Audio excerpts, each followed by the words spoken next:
물가 상승으로 인해 외식 비용이 부담스러운 요즘, 특히 서울의 경우 밖에서 한번 식사를 하면 10,000원 안팎의 비용이 들고 회처럼 비싼 식재료가 들어간 음식을 먹으면 적어도 10,000원 후반대까지는 하는데요. 그런데 이런 서울에서 회덮밥을 단돈 5,000원에 판다는 소식을 듣게 되었습니다. 보통 5,000원이면 냉동 횟감을 쓸 법도 한데 이곳은 생물 횟감을 사용하고 심지어 찬도 알차게 나온다고 하더라고요. 서울에서 이게 가능하다는 게 믿기질 않아서 직접 찾아가 보았습니다. 과연 5,000원 회덮밥은 정말로 가성비가 좋은지, 그리고 맛과 퀄리티도 괜찮은 편인지 꼼꼼하게 리뷰해 보았으니 그 자세한 이야기는 영상을 통해 보시죠.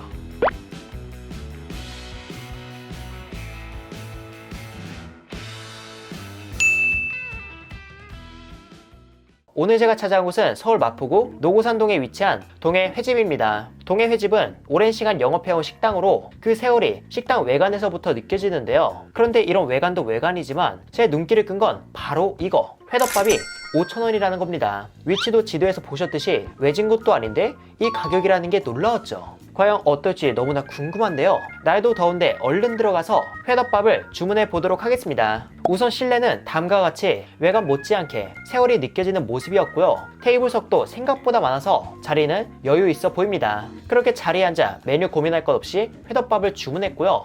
얘기하다 보니까 회덮밥이 나왔습니다. 여러분, 지금 이게 5,000원 회덮밥의 구성입니다. 이야, 생각보다 푸짐하게 나왔더라고요. 5,000원의 회덮밥만 덩그러니 나와도 이상하지 않은데 여기에 연두부, 도토리묵, 김치, 홍합탕까지 나와서 이 구성에 한번 놀라고 회덮밥에 얹어진 회이양에 다시 한번 놀랐습니다. 그리고 이 회덮밥에 얹어진 횟감은 숭어였는데요. 숭어가 저렴한 생선에 속하긴 하지만 그래도 5,000원에 이 정도 양이면 가성비는 정말 훌륭해 보입니다. 단, 카드로 결제 시 5,500원이지만 5,500원이더라도 이 정도면 너무 괜찮은 가격이죠. 이 회덮밥은 기본으로 초장이 뿌려져 나왔지만 그 양이 많지 않아서 초장을 추가로 더 뿌려서 먹어보았습니다. 우선 초장이 기성품 같지 않았어요. 질감이 살짝 묽고 새콤함이 조금 더 있어서 일반 초장보다 가볍고 산뜻한 느낌이었습니다. 그리고 안에 들어간 숭어회는 큼지막하게 썰어주어 숭어의 식감이 잘 느껴졌는데요. 이는 활어를 잡거나 선도 좋은 선어를 손질한 걸로 보였으며 살이 무르다는 것 없이 단단하며 담백해서 회가 제대로 들어간 회덮밥을 먹는 것 같았습니다. 그리고 참기름도 뿌려져 있어서 고소함도 기분 좋게 올라왔고요. 그 외에 기억이 남는 게 있다면 안에 들어간 야채로 다른 회덮밥에 잘 안 넣는 오이가 들어가 있었습니다. 이 오이를 안 좋아하는 분이 꽤 계시잖아요. 그렇기에 오이를 안 좋아하시는 분이라면 주문 전에 미리 빼달라고 요청하시길 바랍니다. 그 외의 야채는 상추, 당근 정도만 들어가서 이곳의 회덮밥이 맛에 있어 엄청 특별한 건 아니었지만 이 가격에 이렇게 먹을 수 있다는 점만큼은 특별하지 않나 싶었습니다. 그리고 회덮밥을 먹으며 함께 나온 홍합탕도 가볍게 맛을 봤거든요. 홍합은 육수 내기 좋은 해산물답게 국물이 정말 시원하며 개운해서 회덮밥과 곁들여 먹기에도 좋고 홍합탕에 있는 홍합살을 빼먹으며 반주하기에도 괜찮다고 보았습니다. 특별한 기술을 요하는 요리는 아니었지만 조개육수 특유의 감칠맛이 정말 좋더라고요. 그 외에 도토리묵과 연두부는 우리가 아는 그 맛이었지만 이 둘은 찬의 계량보다는 양을 채워주는 역할을 해주어 이 식사를 보다 든든하게 만들어 주었습니다.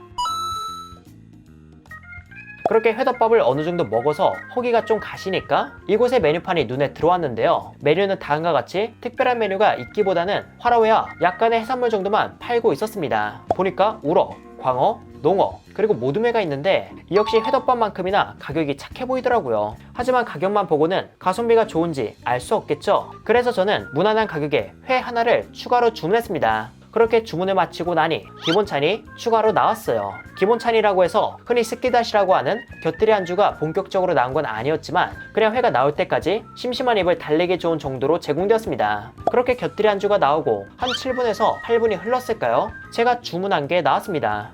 바로 모둠회. 가격은 3만원부터 45,000원까지 있었는데 저는 35,000원을 주문했습니다. 이야, 35,000원이라는 가격 대비 양이 생각보다 푸짐하네요. 물론 곁들이 안주가 화려한 건 아니라서 금액의 대부분이 회에 집중된 걸로 보이지만 그래도 서울 한복판에서 35,000원에 이 정도면 이 역시 회덮밥 못지않게 가성비가 좋은 걸로 보입니다. 이날 구성은 숭어와 광어인데 옆에 맛보기로 멍게도 함께 나왔어요.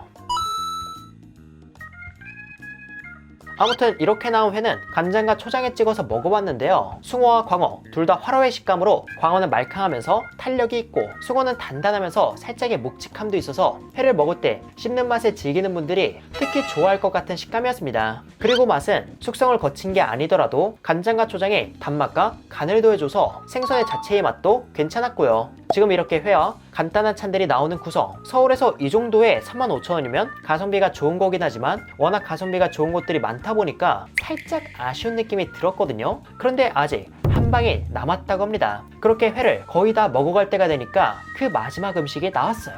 바로 매운탕. 회를 먹을 때 빠질 수 없는 매운탕은 추가 금액을 내고 먹는 곳도 많지만 회를 주문하면 기본으로 내어주는 곳도 많아서 매운탕을 약간 서비스 개념으로 생각하는 분도 꽤 계십니다. 아무래도 생선을 손질하고 남은 뼈로 끓이다 보니까 그렇게 생각하시는 분이 꽤 계시더라고요. 그런데 이곳의 매운탕에는 생선뼈만 들어가는 게 아닌 사장님이 직접 만든 수제비가 들어간 게 특징이라서 서비스 개념으로 가볍게 주는 것보다는 조금 더 요리에 가까운 느낌을 받았던 것 같습니다. 참고로 사장님이 직접 수제비를 뜬다는 걸 알게 된 건 매운탕이 조리되기 시작했을 때 사장님이 밀가루를 들고 주방에 들어가는 걸 보았기 때문이죠. 아무튼 매운탕 국물도 진한 게 맛있어 보이고 직접 만든 수제비도 어떨지 궁금하니까 바로 먹어보겠습니다. 우선 국물은 진하고 칼칼한 게 전형적으로 맛있는 매운탕 맛이었어요. 그리고 수제비는 쫄깃한데 국물이 적당히 배어 얼큰하고 진한 수제비탕을 먹는 것 같았습니다. 그래도 결국은 매운탕이니까 수제비가 몇 개 안 들어있을 줄 알았는데 그 양이 생각보다 많더라고요. 진짜 이 정도면 수제비 매운탕이라고 하고 돈을 따로 받고 팔아도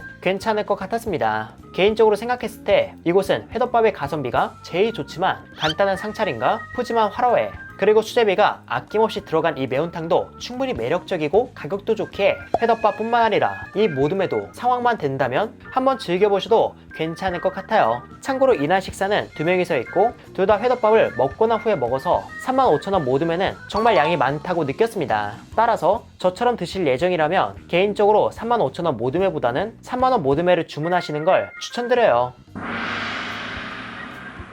이렇게 해서 저는 신촌에 있는 노포횟집 동해 회집에서 푸짐하게 식사를 했는데요. 이곳에 대한 한 줄기는 다음과 같습니다. 서울 한복판에 있는 5,000원의 행복. 제가 지방 촬영을 가는 이유가 수도권에 비해서 합리적인 가격에 식당들이 많은 편이라 찾아 가는 건데 이렇게 서울 한복판에 게다가 역과도 가까운 곳에 가성비 좋은 식당이 있다는 게 정말 놀랐습니다. 심지어 지방에 간다고 해도 5,000원에 이 정도 회덮밥을 만나볼 수 있는 곳이 또 얼마나 있을까 싶었고요. 모둠회 역시 특별함이 있는 건 아니었지만 가성비가 좋고 무엇보다 회를 주문하면 나오는 매운탕이 정말 사랑 그 자체였습니다. 이곳은 외관에서 보이듯 노포횟집이라서 내부가 정말 깔끔하고 정갈한 느낌은 아니었지만 이런 분위기가 괜찮고 가성비 좋은 회덮밥, 푸짐한 회와 맛난 매운탕에 소주 한잔 하고 싶은 분이라면 한번 방문해보셔도 좋을 것 같아요. 이렇게 해서 회사랑은 이만 인사드리도록 하겠습니다. 그럼 여러분들 안녕.